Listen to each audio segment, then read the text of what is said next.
Ça ne vous a sans doute pas échappé, le musée suisse du jeu se situe au sein du château de la Tour de Paix. Mais connaissez-vous vraiment son histoire ? Le château trouve ses origines autour de l'an 1000 avec la construction du donjon.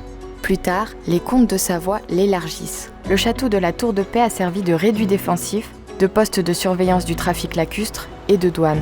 Comme un jeu d'échecs, la famille de Savoie avait disposé plusieurs pions stratégiques autour du Léman afin d'asseoir sa domination sur le lac et la région. Il s'agissait du château de la Tour de Paix, de Chillon, de Morges, de Rolles, de Nyon, de Versoix, de Thonon et d'Évian.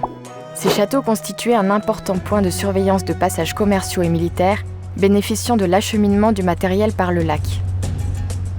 Après les guerres de Bourgogne en 1476, c'est Jean Grésier, français de Guadeloupe, qui a acheté et reconstruit le château en 1747. Après être resté propriété privée pendant 2 siècles, c'est en 1979 que la commune de la Tour de Paix en fait l'acquisition à la suite d'une votation populaire.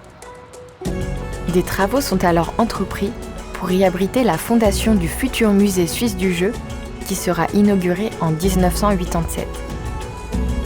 Après les châtelains, les prisonniers, seigneurs, militaires et archéologues, ce sont aujourd'hui aux amateurs de jeux de fouler le sol de ce lieu chargé d'histoire.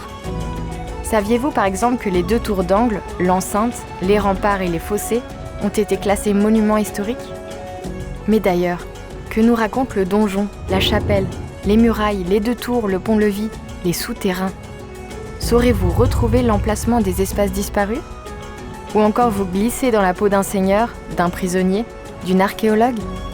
Rendez-vous sur place pour découvrir les secrets du château et de son musée.